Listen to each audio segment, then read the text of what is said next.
Après Fukushima, nombreux sont les pays qui se sont posé la question de l'après-nucléaire et du démantèlement de nos vieilles centrales, parfois dépassées technologiquement et pouvant devenir dangereuses. Mais les concepteurs des centrales nucléaires ont-ils réellement pris en compte l'éventualité d'un démantèlement?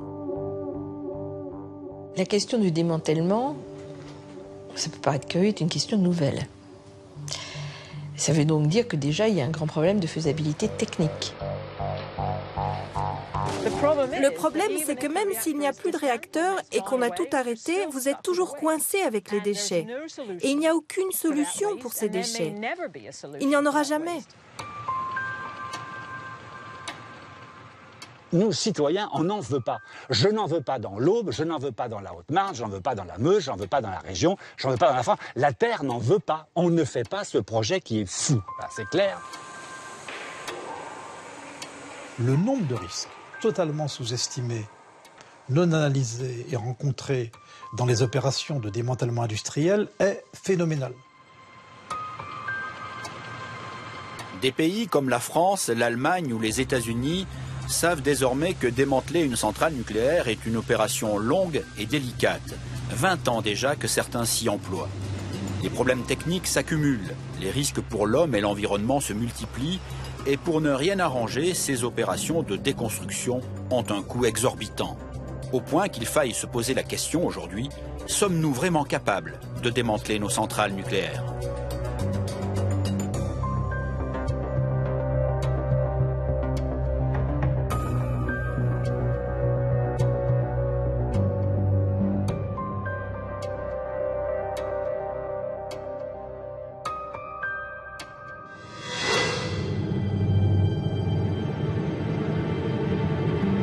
La France, un des pays les plus nucléarisés au monde, a opté pour un démantèlement immédiat de ses réacteurs en fin de vie. 9 sont en cours de déconstruction sur 6 sites, pour certains depuis plus de 20 ans.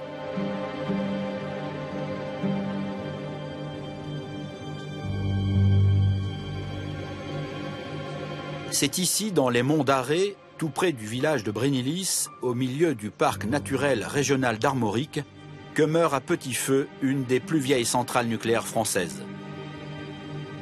Mais que le touriste de passage se rassure, EDF maîtrise la situation. La stratégie d'EDF, c'est de démanteler sans attendre. Ne pas laisser le soin aux générations futures de réaliser le démantèlement de centrales qui ont cessé de fonctionner. Et donc dans ce cadre, le démantèlement de Brennilis a été réalisé déjà sur une période de 10 années. Et sur une période de 10 années entre 1997 et 2007, il y a déjà 50% du démantèlement qui a été réalisé.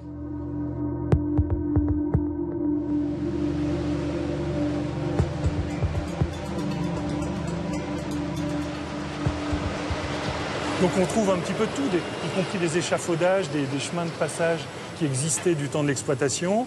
On trouve des tuyauteries ici de plus gros diamètre qui véhiculaient par exemple de l'eau. On trouve par exemple là ici une petite pompe. Donc là faites attention. Voici 20 ans, EDF pensait faire de Brennilis la vitrine de son savoir-faire en matière de déconstruction. Mais l'opérateur n'avait peut-être pas prévu les risques qu'il y a à démanteler une centrale nucléaire.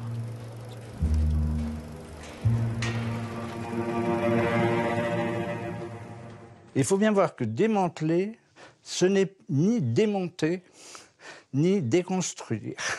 C'est beaucoup plus que ça, parce qu'il y a ces matières nucléaires et que le fonctionnement d'une centrale a fait que des choses sont devenues radioactives dans les bâtiments, etc. Mais quand on démantèle, il faut se préoccuper de ça. C'est-à-dire, c'est pas une simple déconstruction ou un démontage.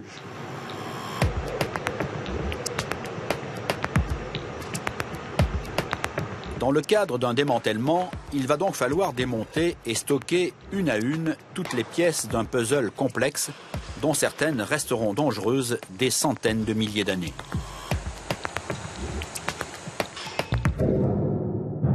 La déconstruction se fait en 3 phases. La première concerne le retrait du combustible, qui après son déchargement sera conservé 2 ans en piscine de refroidissement.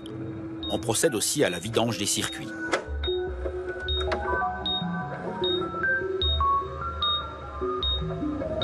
La phase 2 est réalisée en 2 étapes. Le démontage des locaux qui n'ont pas été en contact avec la radioactivité, puis tous les éléments proches du bloc réacteur qu'il faudra décontaminer avant de les stocker. La phase 3, enfin, la plus délicate, consiste à détruire le bloc réacteur le plus radioactif. Alors, ces 3 phases n'ont pas des durées déterminées. Je peux vous dire que l'estimation, c'est qu'un démantèlement, ça peut prendre entre 30 et 50 ou 60 ans. Et ces diverses phases peuvent prendre des temps très longs suivant les problèmes que l'on rencontre. En Allemagne, on sait depuis des années qu'un démantèlement est un travail au long cours.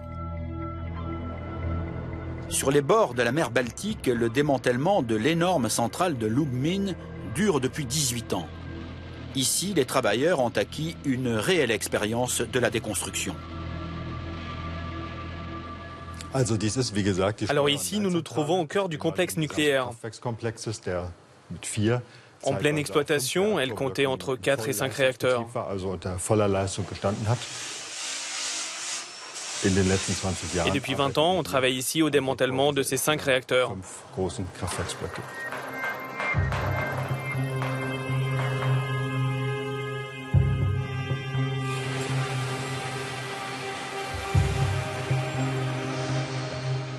Nous avons ici plusieurs milliers d'employés qui connaissent ce métier. Le pilotage, la surveillance, les techniques de manipulation spécifiques au démantèlement.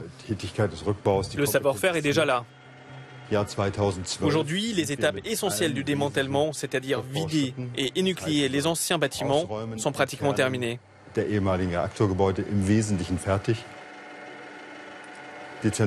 travaux principaux seront achevés d'ici 2 ou 3 ans.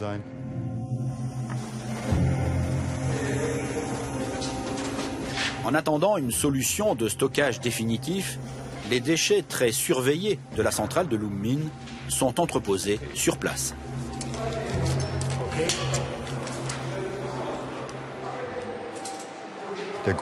C'est un principe de base en Allemagne d'avoir dans chaque centrale en cours de démantèlement un lieu d'entreposage.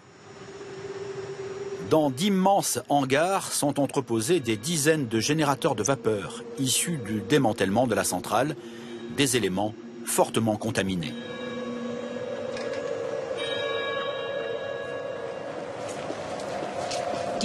Ces générateurs vont rester ici quelques années, le temps que leur radioactivité baisse. Si on les découpait maintenant, cela imposerait des mesures de protection très strictes. Et cela nous demanderait beaucoup de travail. Si nous attendons quelques décennies, le temps joue en notre faveur, car les radionucléides ont une demi-vie pendant laquelle les éléments perdent une partie de leur radioactivité. Ainsi, nous pourrons les découper sans danger. Mais cela va prendre encore des décennies. Alors ils vont rester ici en attendant.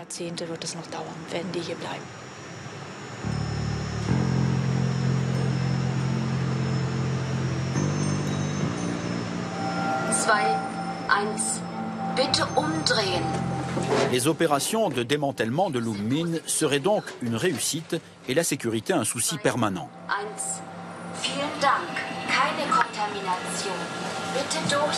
Mais l'entreposage sur place de déchets nucléaires très contaminés ne rassure pas les écologistes. Heinz Wittmer vit à quelques dizaines de kilomètres de Lubmin et il fut de tous les combats dans les mouvements anti-nucléaires allemands. Là, c'est une de mes premières actions menées à Stuttgart. Nous sommes enchaînés à des fûts de béton, vous voyez. J'ai les 2 bras qui sont bloqués dans le béton. La présence de ces éléments radioactifs à Lubmin est en réalité définitive, car je doute fort que quelqu'un vienne les récupérer un jour. Pour nous, il est évident que Lubmin est programmé pour devenir un centre de stockage pour d'autres centrales en Allemagne.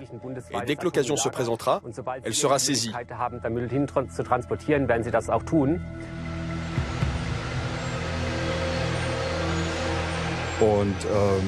Après la réunification, les déchets nucléaires de l'ex-RDA sont devenus la propriété de la RFA.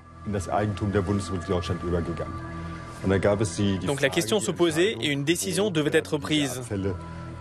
Où mettre ces déchets? Quel est le meilleur endroit pour les traiter en attendant leur stockage définitif?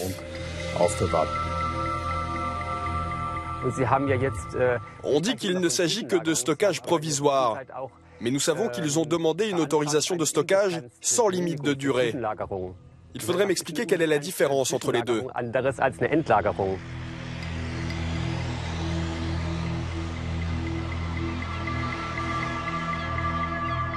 La France et l'Allemagne ne savent que faire de leurs déchets nucléaires. Ils ne sont pas les seuls. Les États-Unis, qui affichent fièrement le score de 14 centrales nucléaires déjà démantelées, ne font pas mieux.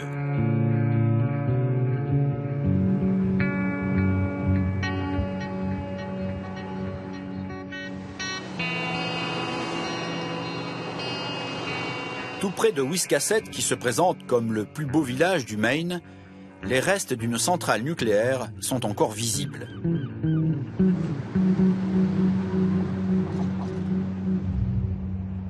La centrale nucléaire de Maine Yankee, née en 1972, a été démantelée entre 1997 et 2005, avec des techniques parfois expéditives.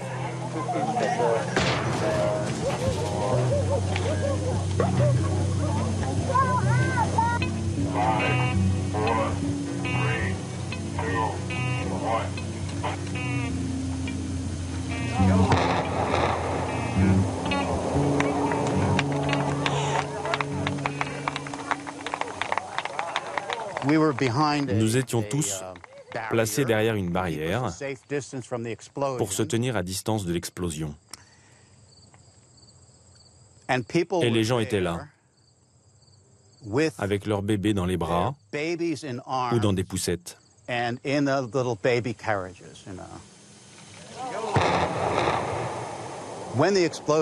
quand tout a explosé, un nuage de poussière est arrivé droit sur nous. Et je me disais, là, ils vont trop loin. Un peu trop loin. Cette méthode radicale est à l'image de toute l'histoire de Maine Yankee. Depuis sa construction, la centrale a connu de nombreux incidents. Elle a même contaminé les terres et les vaches de Ray Chadis. Et aujourd'hui, les déchets les plus radioactifs sont toujours là, à ciel ouvert.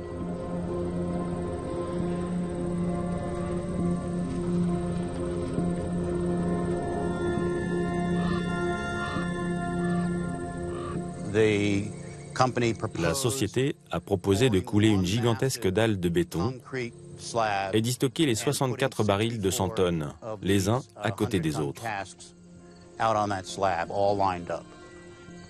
Nous avons donc commencé à négocier avec eux, en passant par les tribunaux bien sûr. Et on a réussi à obtenir qu'ils répartissent les barils en plusieurs groupes, sur des dalles séparées.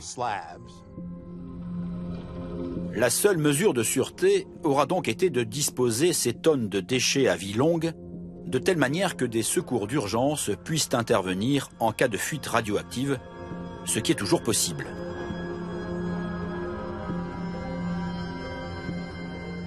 Je pense que le démantèlement est achevé. Il n'est pas encore achevé sur ce site précisément, parce qu'il reste encore des déchets. Il faudra donc vérifier après, une fois qu'ils auront été déplacés, s'il reste des traces. Il y a parfois une contamination à la surface des containers, causée par la pluie par exemple.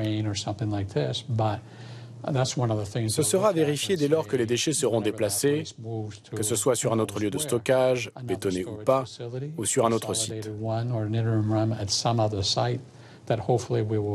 J'espère d'ailleurs que ce sera possible de le faire aux États-Unis, voire même de trouver un site géologique où on pourrait ne plus s'en préoccuper. Malgré des mois de négociations, nous ne pourrons pénétrer sur le site de l'ancienne centrale.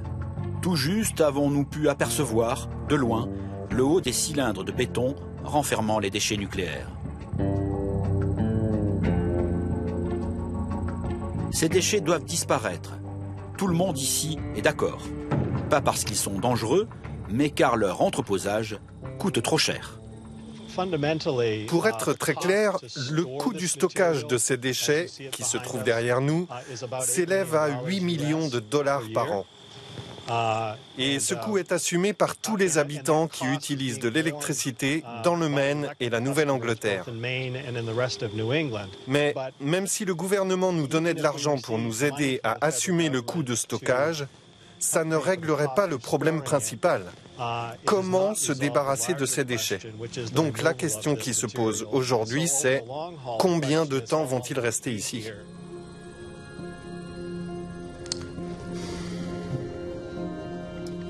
Il est possible que ça prenne du temps. Si je devais estimer, je dirais au moins 20 ans. Probablement 35 ou 40 ans. Ou peut-être même 100 ans, je ne sais pas.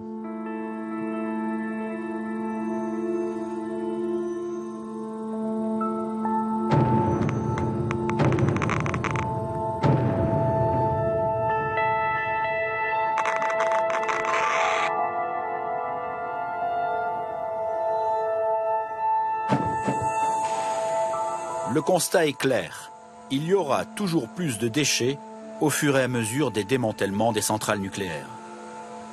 Ces déchets sont classés selon leur taux de radioactivité et leur durée de vie. Il y a d'abord les TFA, très faible activité. Il y a ensuite les FMA, les faibles et moyennes activités à vie courte ou à vie longue. Les MAVL, moyenne activité à vie longue. Et enfin, les hautes activités à vie longue.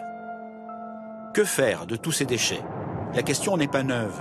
Voici 40 ans déjà, les responsables du commissariat à l'énergie atomique avançaient des solutions parfois les plus invraisemblables pour se débarrasser des déchets nucléaires. Parmi les solutions envisagées, il y en a beaucoup.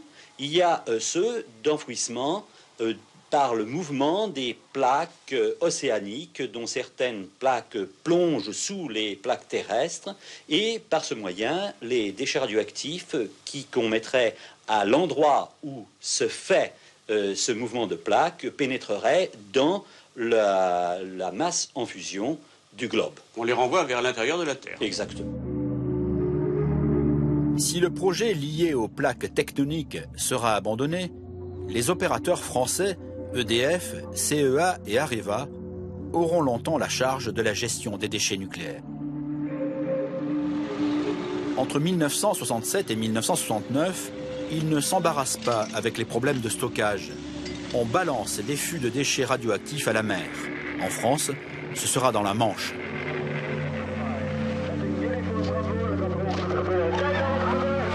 On ne retrouvera jamais ces fûts immergés. Avec un sens aigu de la litote, le CEA jugera cette solution peu satisfaisante. Et c'est ainsi qu'en 1979 sera créée l'ANDRA, l'Agence nationale pour la gestion des déchets radioactifs.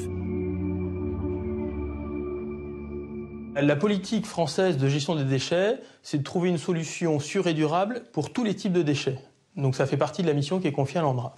Pour autant, bien sûr, nous sommes extrêmement attentifs à ce que la mise en œuvre pratique garantisse en permanence la sûreté. Et pour cela, l'ANDRA a tout pouvoir pour imposer les conditions à l'entrée des stockages, les conditions de qualité des colis, les conditions de conditionnement qui vont permettre de garantir que les déchets qu'on leur reçoit seront bien dans des conditions qui assurent leur sûreté sur toute la vie du stockage.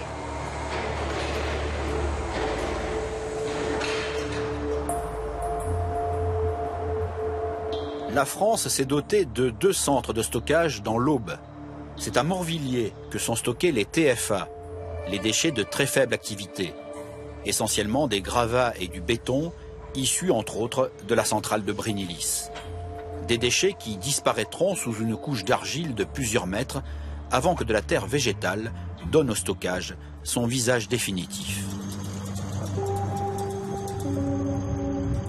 À quelques kilomètres de là, Soulaine, le plus grand site au monde pour le stockage des déchets nucléaires en surface. On y trouve des déchets de faible et moyenne activité à vie courte. Nous ne pourrons pas visiter ce centre de Soulaine. Pour quelle raison? Nous ne le saurons pas. Ce qui est certain, c'est que ce site est l'objet de toutes les attentions des antinucléaires de la région.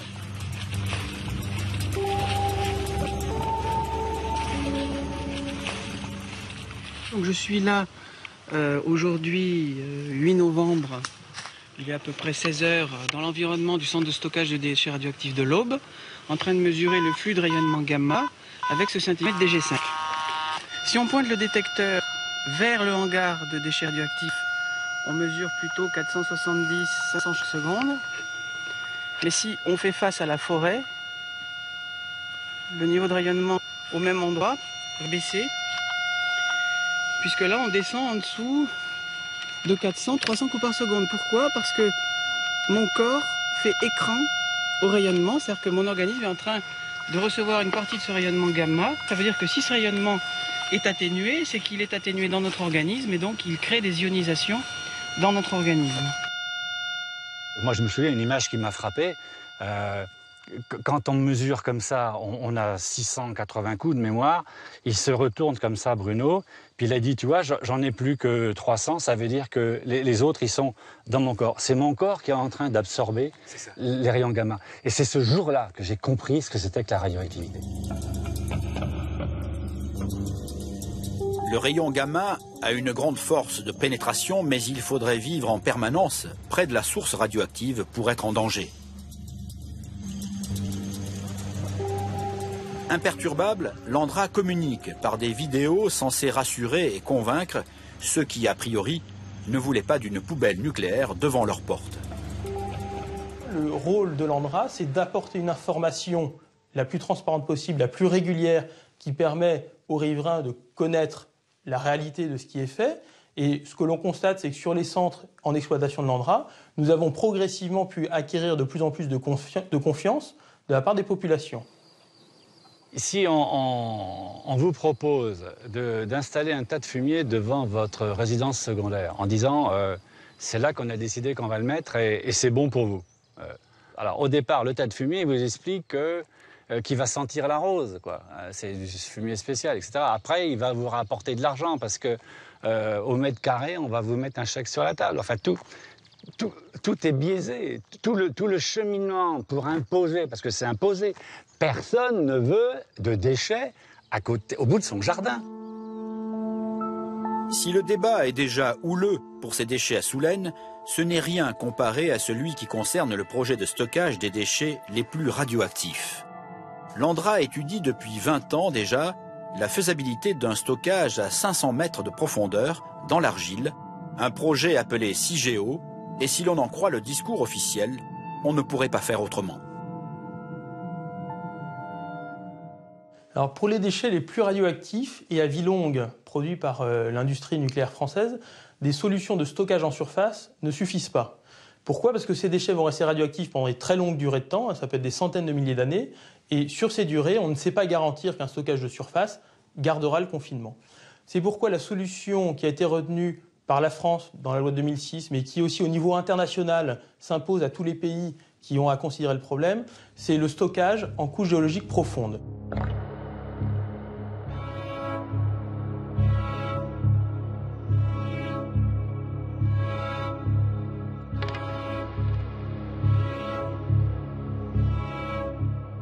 Voilà, alors là c'est... Bon, moi j'aime bien le montrer aux visiteurs parce que quand on parle d'argile, enfin c'est le vrai nom, c'est une argilite, une roche argileuse.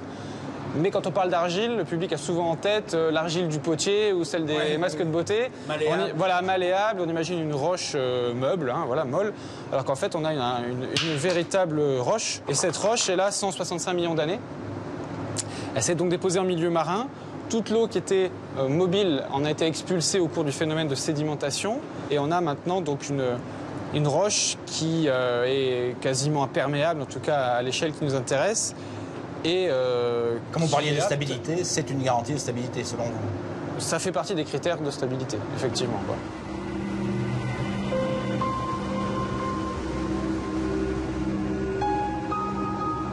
Tout est prévu, depuis l'arrivée des colis jusqu'à leur placement dans des alvéoles creusés dans l'argile. Le lieu de stockage sera stable durant des millions d'années C'est l'ANDRA qui le dit. L'argile serait donc en passe de remplacer le sel, dont on vantait pourtant les vertus pour neutraliser la radioactivité. Voici 40 ans, en Allemagne, on décide de stocker des déchets radioactifs dans une ancienne mine de sel, à 500 mètres de profondeur.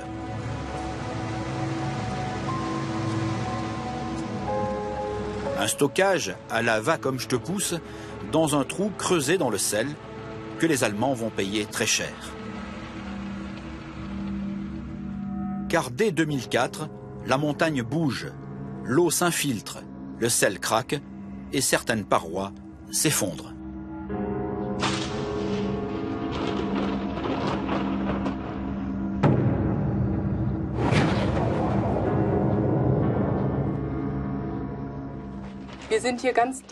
Nous sommes juste en dessous de la montagne et la pression sur les murs est énorme.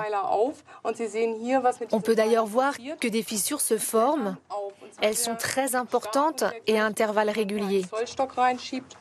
Si je mesure, il n'y a pas de résistance à 1 mètre ni à 2 mètres.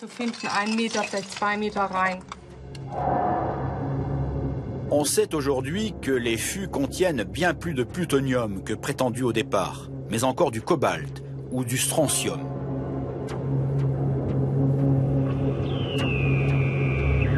Les ouvriers passent leur temps à colmater des brèches en injectant du béton, pendant que d'autres contrôlent tous les jours le taux de radioactivité dans la mine.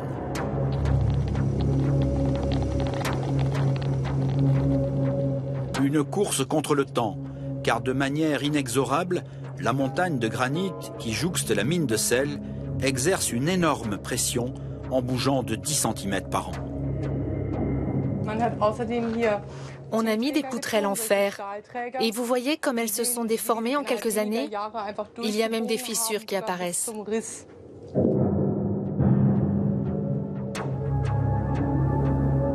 La radioactivité s'échappant des fûts éventrés est telle que ces déchets sont dans l'immédiat inaccessibles.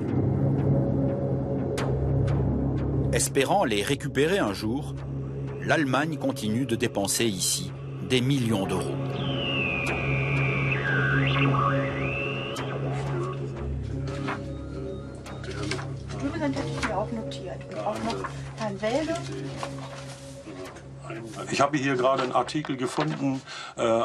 J'ai ici un article de 1973 qui parle du sel comme d'un stockage sûr.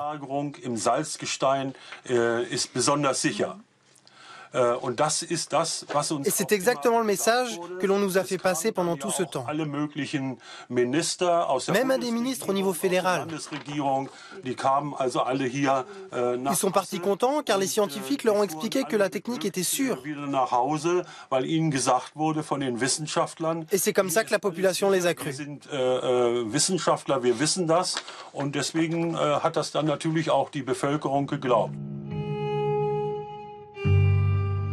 Aujourd'hui, les autorités allemandes jouent la transparence pour regagner la confiance de la population. Des visites de citoyens sont régulièrement organisées à Asse.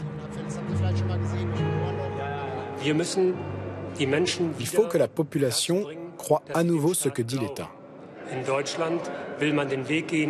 En Allemagne, on a pris la décision d'enfouir en profondeur les déchets pour éviter le contact avec l'atmosphère pendant des milliers d'années. C'est le sujet du moment et aucun site n'existe encore dans le monde. Que ce soit du granit, du sel ou de l'argile, les experts doivent se mettre d'accord. Mais il faut commencer dès maintenant.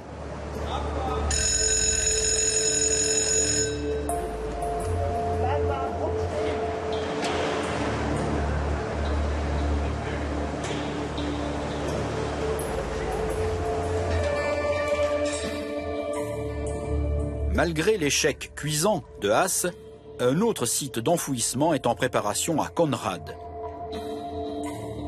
1000 mètres de profondeur dans une ancienne mine de fer. Avec l'objectif affiché de ne plus toucher aux déchets qui y seront stockés. Ce sera un enfouissement irréversible pour des déchets de faible ou moyenne activité à vie longue. Ce raisonnement répond à une logique. En cas de stockage des déchets en surface, nous laisserions aux générations futures l'obligation de s'en occuper.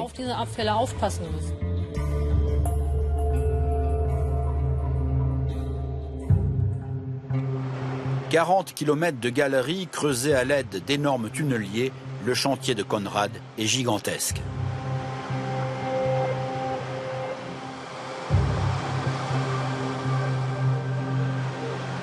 Les premiers castors, les containers renfermant les déchets nucléaires, sont attendus ici dans 2 ou 3 ans.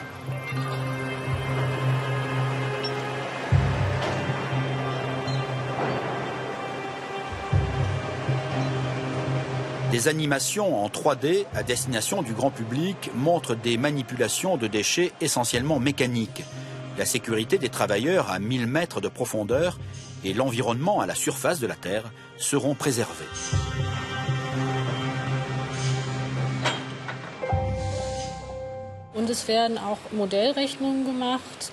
Nous avons examiné et calculé les risques selon les pires scénarios. Et si on prenait le pire des scénarios, il n'y aurait pas de fuite radioactive avant au moins 300 000 ans. Et d'ici là, la radioactivité des déchets entreposés aura baissé en dessous du seuil critique.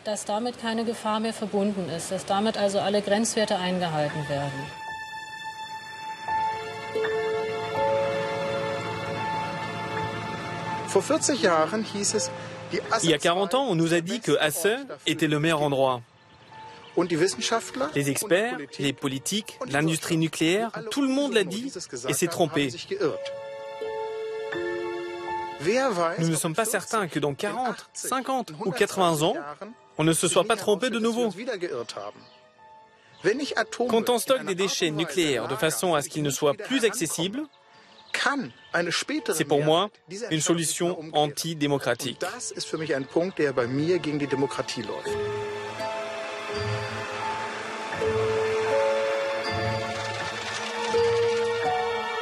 Un vrai débat sur le projet d'enfouissement en grande profondeur, c'est aussi ce qu'attendent les habitants de la région de Bure. Une population qui s'inquiète. L'Andra ouvre donc ses portes à quiconque s'intéresse au projet de stockage des déchets.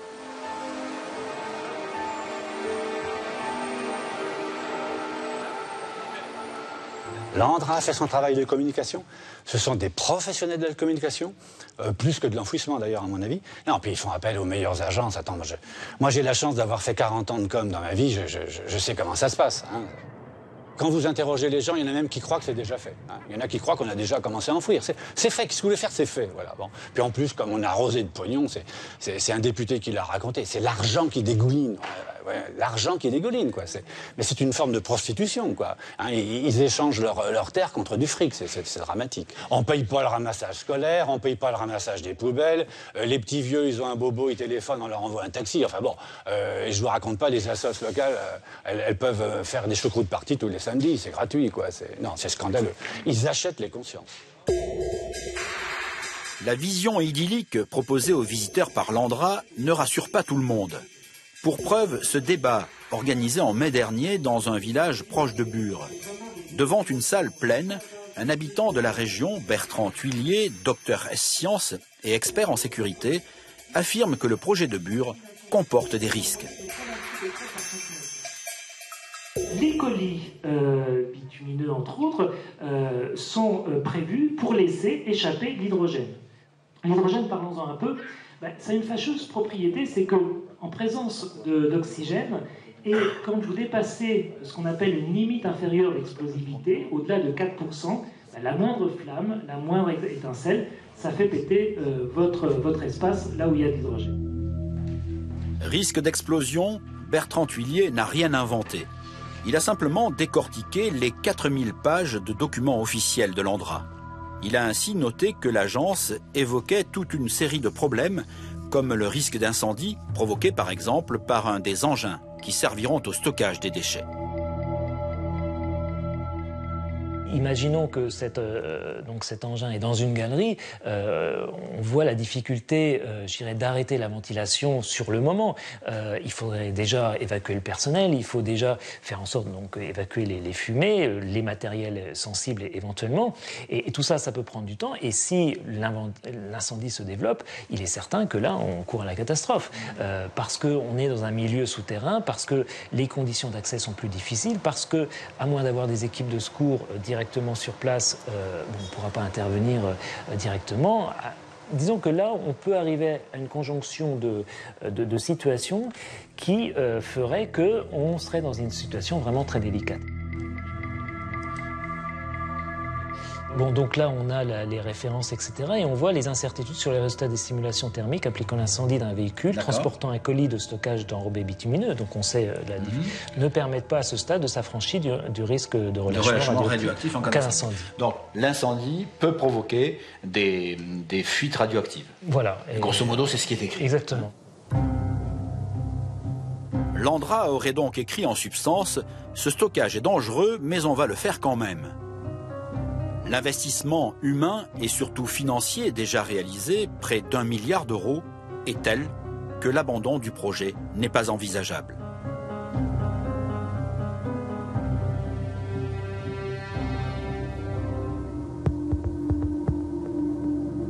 En l'absence de sites de stockage de déchets, on peut se retrouver dans des situations aberrantes.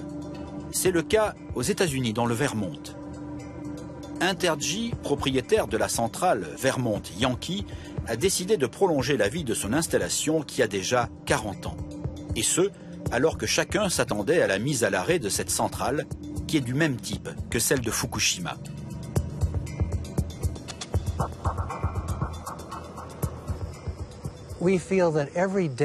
Pour nous, tant que le réacteur continue de fonctionner, il devient plus dangereux chaque jour.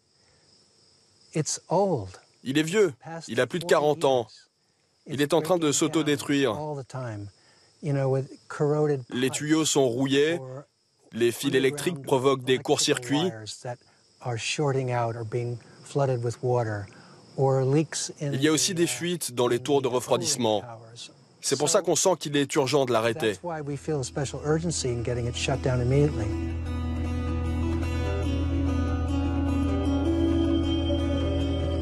Randy Keller est avocat et l'une des figures du mouvement antinucléaire aux États-Unis. Il est de ceux qui ont convaincu le gouverneur de l'État d'exiger le démantèlement de la centrale. Mais jusqu'ici, la justice a donné raison à Intergy. Vermont Yankee ne sera donc pas démantelé tout de suite. De toute façon, il n'existe aucune solution pour ces déchets.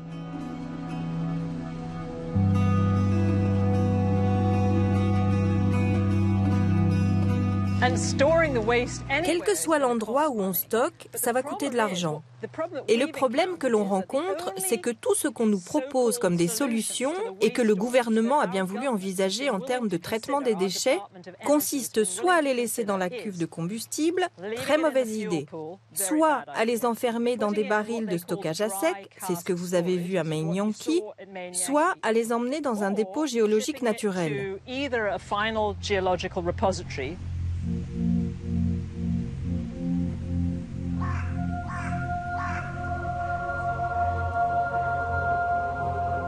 Et ce que nous préconisons, nous, à Beyond Nuclear, c'est de ne rien déplacer avant d'avoir trouvé l'endroit idéal pour les stocker.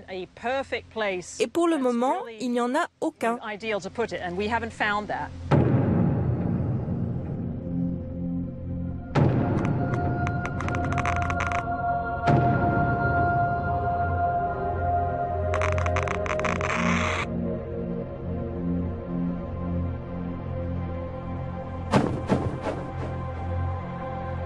Un démantèlement se révélera beaucoup plus risqué dès que l'on va s'approcher du cœur du réacteur.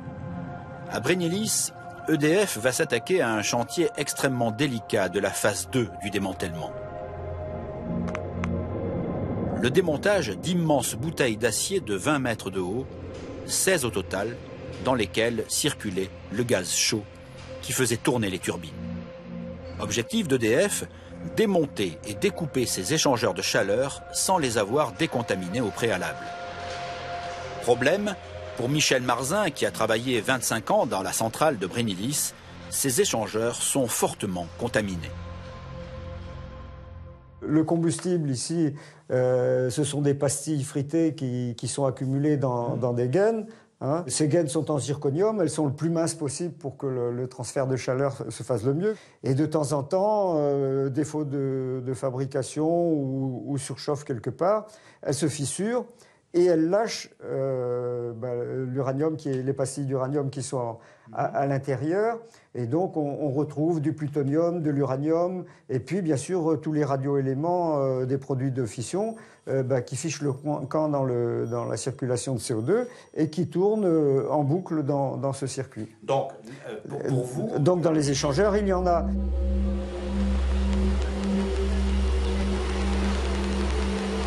Une contamination s'est produite en exploitation, mais pas des noyaux lourds comme des noyaux de plutonium. Donc aujourd'hui, il n'y a aucune caractérisation qui a été faite, et elles sont nombreuses, qui démontrent qu'il y a du plutonium. Donc tous ces déchets sont des déchets 90% très faiblement actifs et 10% sont moyennement actifs.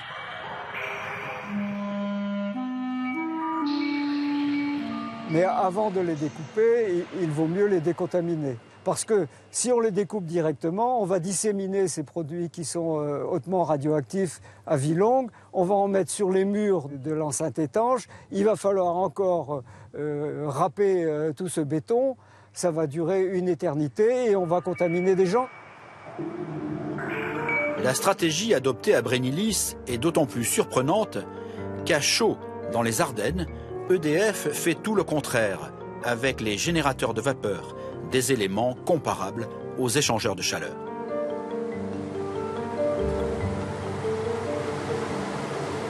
Donc ces 3 générateurs de vapeur ont été extraits de la caverne réacteur. Ouais. Les 2 que vous voyez ici ont été décontaminés chimiquement. C'est-à-dire qu'on a ôté quasiment toute la radioactivité qui était contenue à l'intérieur des tubes du générateur de vapeur. Ces tubes étant en contact avec le fluide primaire qui lui-même est en contact avec le combustible. Donc le but c'est de les envoyer en monobloc pour des questions d'abord de sécurité, parce que chaque découpe ça va engendrer des risques supplémentaires. Donc on les envoie en monobloc, en centre de stockage, TFA, à l'endroit. D'accord. Décontamination sans découpage à Chaux, découpage sans décontamination à Brennilis, avec une possible mise en danger des travailleurs. C'est ce que craint Dominique Huez, qui a travaillé durant 30 ans en tant que médecin à la centrale de Chinon, dont un réacteur est en cours de démantèlement. Ce que je sais, c'est que si c'est bien décontaminé, à la fin ça ne le sera pas. Parce que les radiocontaminants les plus embêtants seront à l'intérieur des métaux et ressortiront. Et dès qu'on va commencer à tronçonner, à découper, à l'arc, etc., de toute façon, on va reprovoquer des vapeurs de plasma qui vont elles-mêmes supporter des radiocontaminants. Donc moi, si on me dit je découpe et je décontamine pas avant, si c'était moi là-dedans, je dirais rien. Je poserais une seule question, comment sont protégés les travailleurs? C'est tout. À Lubmin, en Allemagne, la radioprotection est un souci permanent et l'expérience acquise par les ouvriers leur permet de travailler en limitant le risque. Et parfois, ce sont des robots qui les remplacent.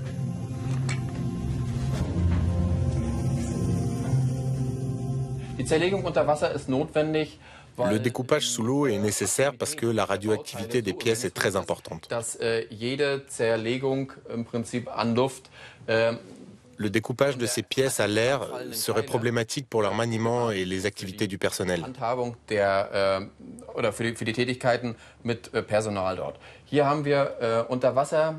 Ici, l'eau nous protège. Nous pouvons réaliser tous ces travaux sans avoir de rayonnement ionisant élevé. L'eau contaminée sera ensuite confinée et stockée. Une grande partie du personnel de la centrale nucléaire, du temps de son exploitation, a été conservée pour le démantèlement. Des hommes qui connaissent parfaitement les lieux et leurs dangers potentiels. Le risque de contamination est ainsi réduit. En Allemagne, comme ailleurs, cette transmission du savoir est essentielle après l'arrêt définitif d'une centrale nucléaire.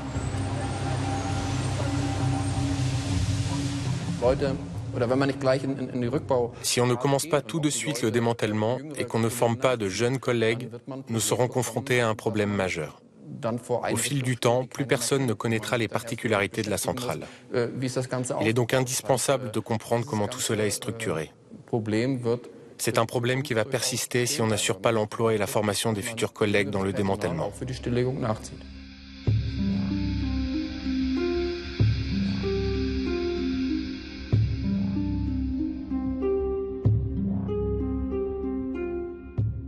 Le transfert de connaissances entre celui qui a exploité la centrale lorsqu'elle fonctionnait et celui qui va la démanteler, il est primordial.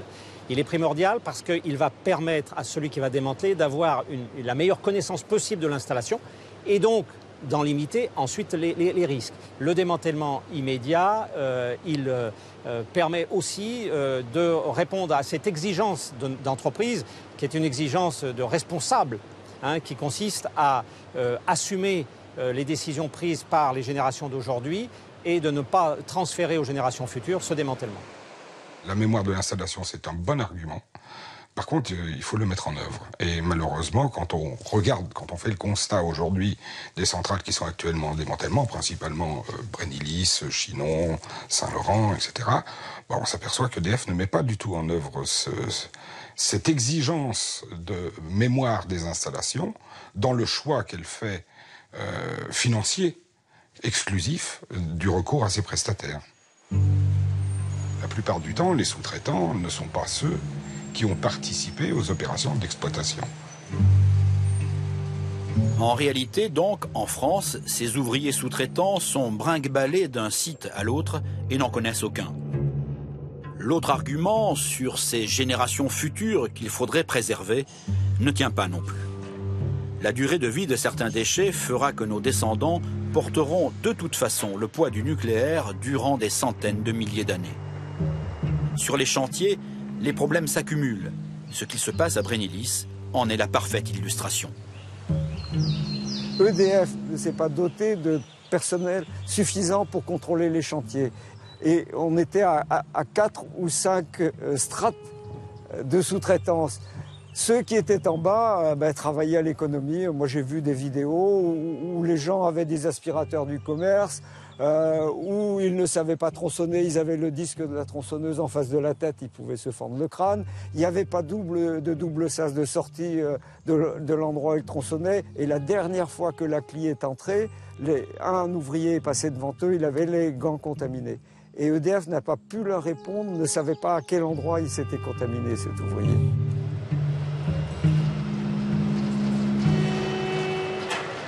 Est-ce que vous êtes certain, par exemple, que quand M. X, employé par la société Y, vient travailler sur votre chantier dont vous êtes le responsable, oui, il a les compétences, il a reçu la formation, qu'est-ce qui vous dit que le gars sait faire? Il doit le démontrer, et de toute façon, j'ai autorité, il doit le démontrer au chargé d'affaires, et j'ai toute autorité sur le site pour pouvoir arrêter un chantier à n'importe quel moment si je devais constater un écart par rapport aux règles et aux priorités notamment concernant la sécurité. Hélas, on ne jugera des conséquences d'un démantèlement mal maîtrisé que bien après les travaux. Car les maladies radio-induites ne se déclarent parfois que 15 ou 20 ans après l'exposition aux radiations.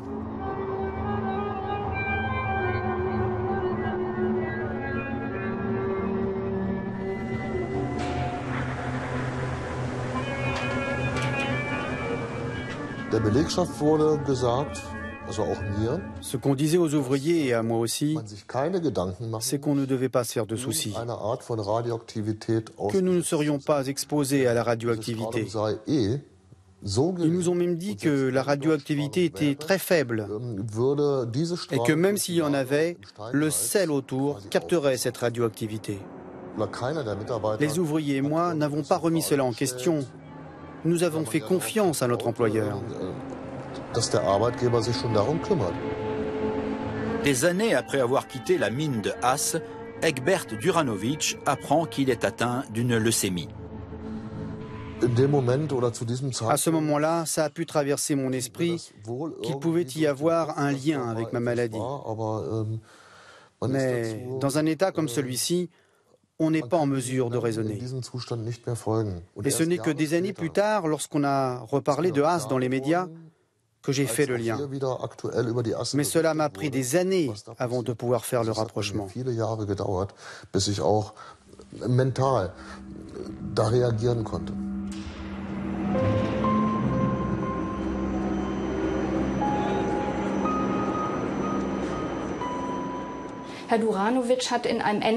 Monsieur Duranovic a travaillé dans une mine qui n'avait pas le statut de centre de stockage. Et donc les normes de sécurité appliquées étaient celles d'une mine, pas celles de la radioactivité, comme c'est le cas aujourd'hui à Haas. Monsieur Duranovic n'a jamais porté de dosimètre. Pourtant, son employeur notait tous les jours dans un registre que Monsieur Duranovic n'était pas contaminé. En France, les ouvriers chargés du démantèlement seraient complètement déconsidérés. Conséquence, ils ne bénéficient d'aucun suivi médical rigoureux alors qu'ils concentrent à eux seuls 80% des doses de rayonnement reçues dans les centrales nucléaires. Vous savez qu'il y a quelques années, parmi les sous-traitants, la convention collective majoritaire parmi les sous-traitants, c'était la convention collective de la métallurgie. Aujourd'hui, la convention collective majoritaire, c'est celle du nettoyage. Quand on regarde les 20 dernières années, il y a eu une dégradation considérable. Effectivement, ils ne sont pas considérés comme étant pleinement acteurs de la production d'électricité. Voilà, ils se sentent un peu rejetés. C'est pas qu'ils se sentent rejetés, c'est qu'ils sont, de fait, mis à côté, mis à part.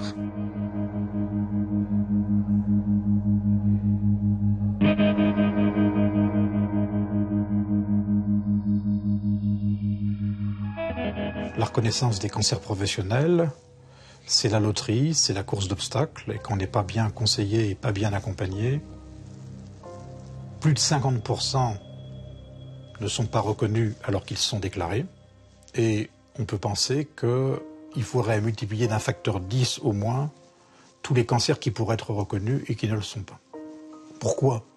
Parce qu'il existe un lobby nucléaire dans ce pays, qui a largement les moyens de payer les cancers professionnels, mais qui ne le veut pas le voir reconnu, parce que s'il y a des cancers professionnels reconnus, ça voudrait dire pour lui que ce risque serait humainement inacceptable. C'est stupide, même dans le raisonnement où on penserait que le programme nucléaire devrait perdurer. On retombe encore sur des blocages idéologiques. Donc oui, c'est très difficile de faire reconnaître des cancers liés au rayonnement ionisant.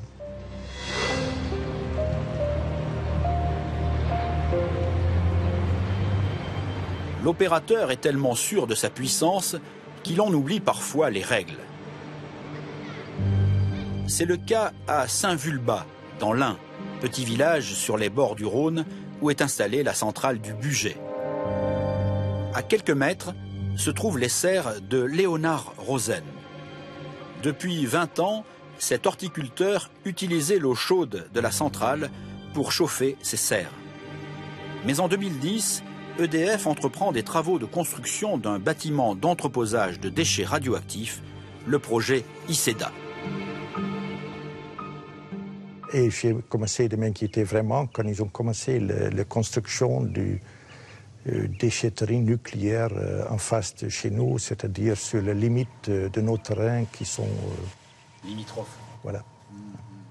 Et je ne suis jamais contre le nucléaire, je ne suis pas contre l'EDF, je ne suis même pas contre les déchets nucléaires, mais je suis contre les déchets nucléaires dans mon propriété. Et nous sommes pratiquement devant notre porte. En fait, c'est un centre national d'entreposage de déchets qu'EDF veut installer là.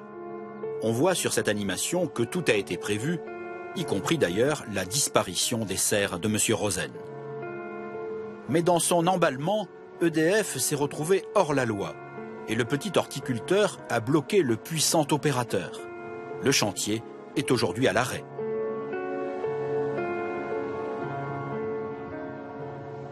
Le PLU qui régit cette zone autorise la centrale à fonctionner et à gérer notamment ses propres déchets. Point. Le bâtiment d'ICEDA est un bâtiment pour gérer les déchets de 9 autres centrales de toute la France. Le bâtiment était donc construit dans un but qui n'était pas celui du PLU, tout simplement. Et ce que M. Rosen a voulu faire mettre sur la place publique et finalement sanctionné par le tribunal administratif, c'est uniquement ça, à savoir que ce terrain est utilisé pour une construction qui n'est pas en conformité avec le PLU. Le sujet reste très sensible et il ne fait pas bon stationner aux abords de la centrale nucléaire du Bugey. Nous étions là depuis quelques minutes à peine quand des gendarmes, installés dans la centrale, sont venus nous contrôler. Un documentaire. Bonjour. Pierre Joly, avocat. Léonard Rosen est habitué à ce qu'il estime être des pressions.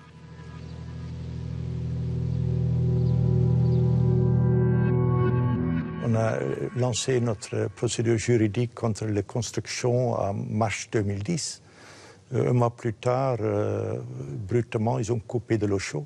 Et on a eu une perte très grosse l'année 2010. Et ensuite, en 2011, ils ont fait la même chose. Alors, ça nous coûte cher. Et aujourd'hui, au moment où nous nous parlons, vous avez de l'eau chaude? C'est en rupture également. Ils ont coupé encore fin avril pour des raisons qui ne peuvent pas garantir la qualité de l'eau. La seule solution pour EDF serait que la municipalité de Saint-Vulbas modifie son plan local d'urbanisme, et c'est ce qui serait prévu. Car ici, on ne pourrait rien refuser à EDF.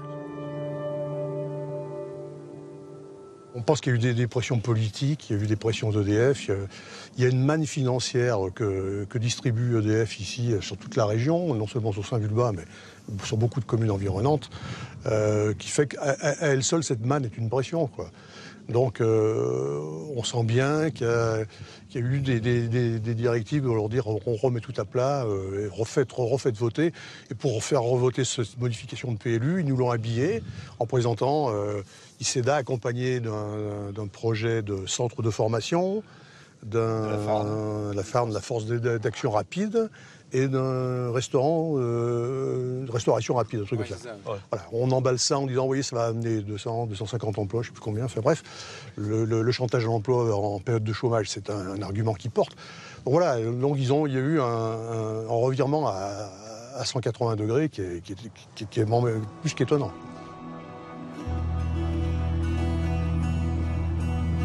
Lobbying outrancier, c'est aussi ce que l'on reproche dans le Vermont à Entergy.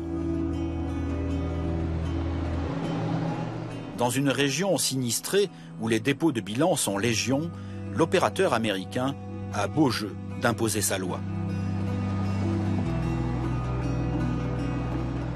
Ils mettent en avant l'aspect économique. Ils disent que les postes qui ont été créés alimentent l'économie locale. Ils ont besoin d'acheter des matériaux dans la région, ils engagent des électriciens locaux, des plombiers, etc., en plus de tous les employés de la centrale. Ils disent toujours que l'économie du Vermont s'effondrerait s'ils partaient.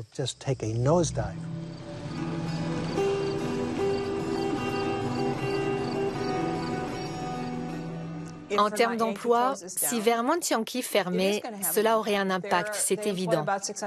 Ils emploient environ 600 personnes et 200 de ces employés viennent du Vermont. À mon sens, ils utilisent des techniques de propagande sournoise.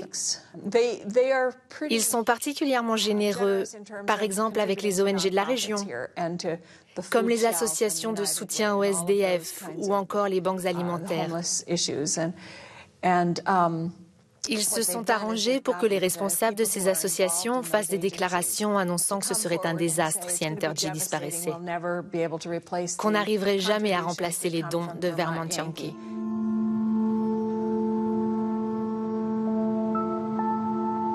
Entergy a quasiment construit cette école. C'est le fruit des profits de Vermont Yankee. Donc les habitants leur en sont reconnaissants. Et pour la plupart, ils s'accordent à dire qu'Entergy est un très bon voisin. Ils soutiennent la Croix-Rouge locale, Les scouts, ils ont payé une partie de cette école, ils font donc circuler beaucoup d'argent. On peut dire qu'ils achètent la population. Le mot n'est pas trop fort.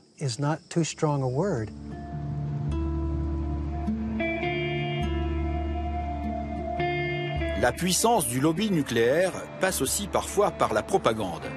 En Bavière, par exemple, le propriétaire de la centrale de Niederreichbach communique sur le retour à l'herbe. La nature reprend ses droits après déconstruction. Un des 2 réacteurs de la centrale a été démantelé en 1995 et aujourd'hui, on y croise des vaches écossaises et leurs propriétaires. Le critère important pour moi avant de m'installer était de faire contrôler la viande de mes vaches. Et c'est ce que j'ai fait en demandant des analyses à un laboratoire indépendant. J'ai obtenu un certificat qui me garantit qu'il n'y a pas de résidus nucléaires ici, plus qu'ailleurs. Ce type de résidu, ça existe partout, mais rien ici n'indique la présence d'une centrale nucléaire autrefois.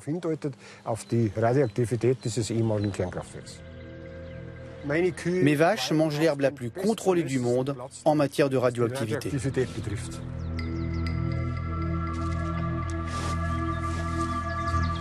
Ces vaches sont les plus surveillées au monde et Ludwig, qui est payé pour être là, le paysan le plus sponsorisé d'Allemagne.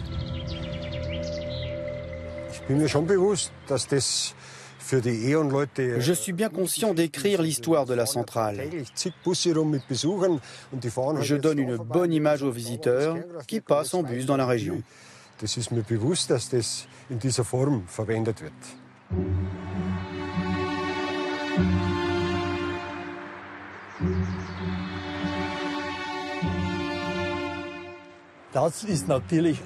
Ceci n'est que de la propagande de l'industrie nucléaire.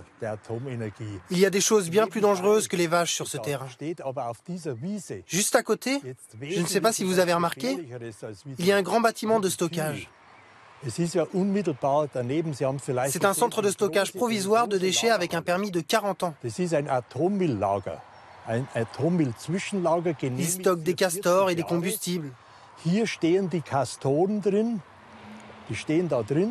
Et ces déchets attendent une solution définitive qui ne viendra jamais.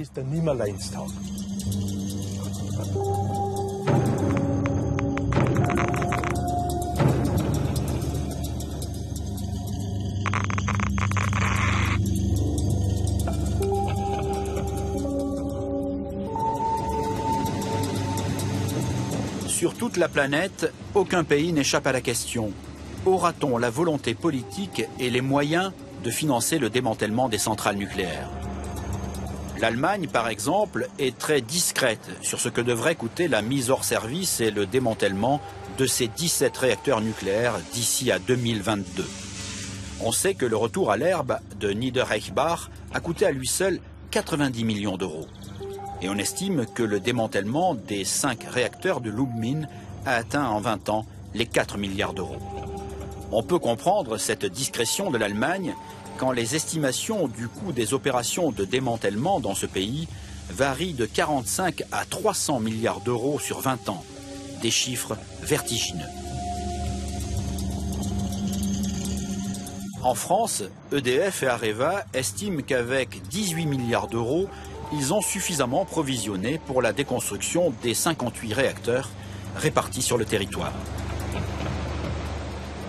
Si on appliquait aux 58 réacteurs français, j'ai pas compris la hague dedans, c'est encore un autre problème.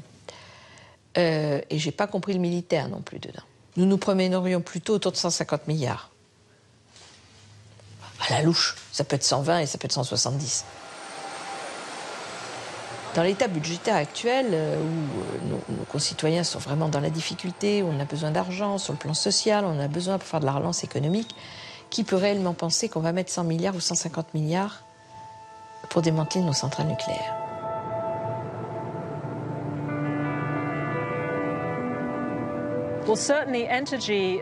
D'après mes informations, les fonds alloués au démantèlement auraient été investis en bourse. Et Entergy y aurait perdu 40% de ses fonds prévus pour le démantèlement. Donc, il est vrai que si la centrale devait fermer aujourd'hui, Entergy n'aurait pas assez d'argent pour lancer le démantèlement.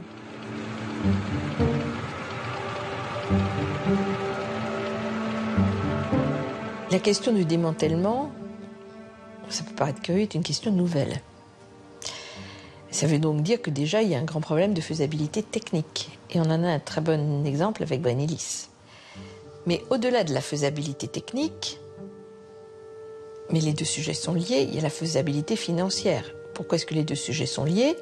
Parce que plus on a des difficultés techniques, plus ça coûte cher. L'EDF a prétendu montrer un exemple de sa capacité, de son talent pour faire de ce Brennilis, donc l'exemple même de sa compétence pour faire du démantèlement, et ça a été un fiasco total. Et ils sont aperçus que le démantèlement coûterait au moins 20 fois plus, 480 millions d'euros, c'est-à-dire 20 fois plus que le prix affiché au départ. Pour le démantèlement, je parle. C'est gravissime.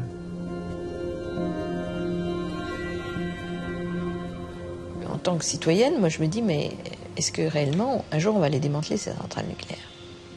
Voilà, voyez-vous, c'est pour moi une vraie question, parce qu'au-delà du coût, je pense qu'on n'a pas l'argent qu'il faut pour. Et je ne vois pas où on va le trouver. Dans tous les pays du monde, le démantèlement des centrales nucléaires coûtera beaucoup plus cher que prévu. La déconstruction se révèle complexe, longue, dangereuse, et la gestion des déchets reste partout un casse-tête. Faut-il donc démanteler nos centrales immédiatement? A-t-on vraiment les capacités techniques et financières de déconstruire et de stocker les déchets nucléaires en toute sécurité? Des questions essentielles, au moment où certains pays envisagent de ne plus dépendre de la seule énergie nucléaire, voire même de l'abandonner.